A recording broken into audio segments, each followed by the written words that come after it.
All right, let's get back to it. Let's talk about this Grote Jazz Archtop here. Now, this one does not have any kind of number. It would make sense if they did, maybe calling this like the 400 model or something, because that seems kind of what it is. They do have another one that is actually, no, I take that back. There's another brand IYV that has, I think, like 500 IYV 500, and that thing is just a beast. This one is big, but not nearly as big. This is kind of in the more normal dimensions. But let's just take a look here at the top here and work our way down.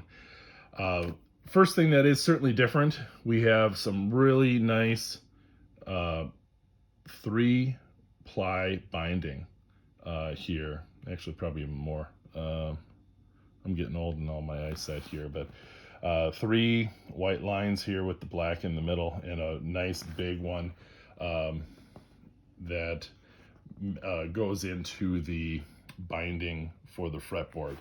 But so I guess would this be 5 count binding? You tell me in the comments. Let me know. Educate me.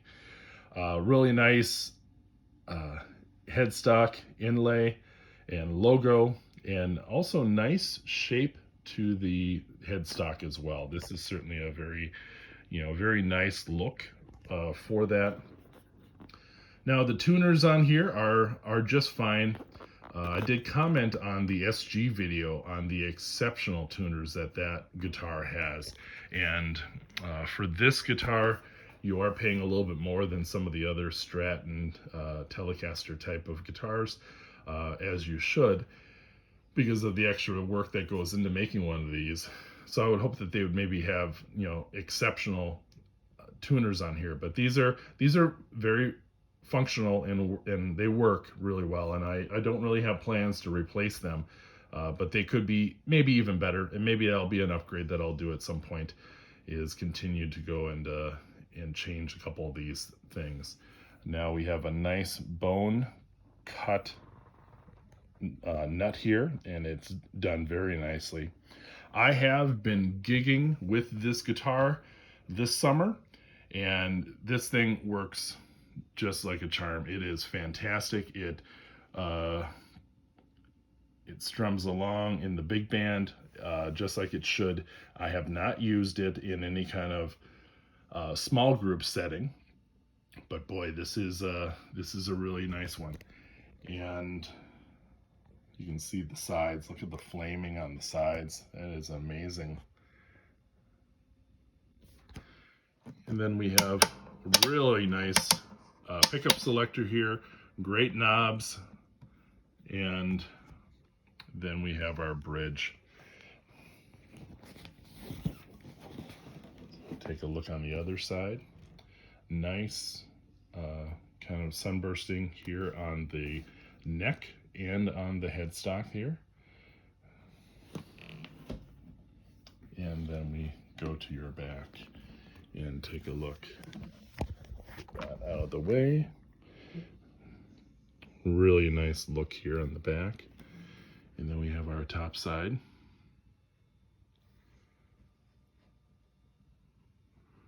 Really nice there too. And you see that it has a nice kind of a black line binding. Let's see if I can get that. There you go. Black line binding that goes along with that. So that adds a nice little touch. Now the only gripe that I have is that the bridge is bent forward, and I'm not sure if that's because of transit that occurred during the shipment of it. They do have these pretty nice gig bags, and I'm very careful of how it is set in when I'm moving it around. And then we have a real nice tailpiece here, and then 2 pickups in your nice, similar to your Firefly, marbly type of pick guard here. So set that down. Get another nice shot here of this you can see that there is certainly a good angle here on that. So along with the tuners, getting a new bridge will probably be one of the other things that I do get for this guitar.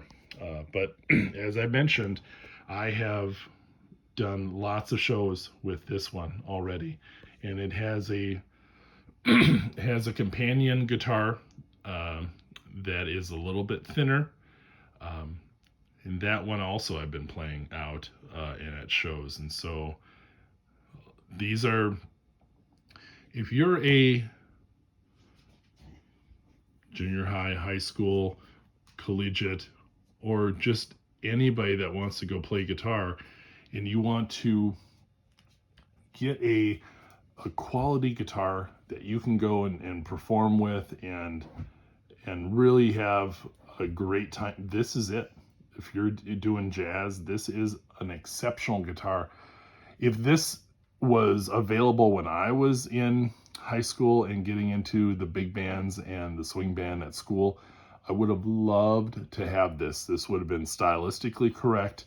This would have also got me into a position where I could play a guitar that made me feel like I was playing an old Gibson, and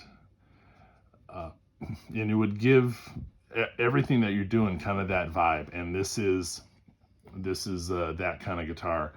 Now, I'm certainly trying to make up for lost time, but boy, this is a fun guitar to play. The other guitar that I had been playing with was this Epiphone, and I've been using that for a while, and I also have a Guild.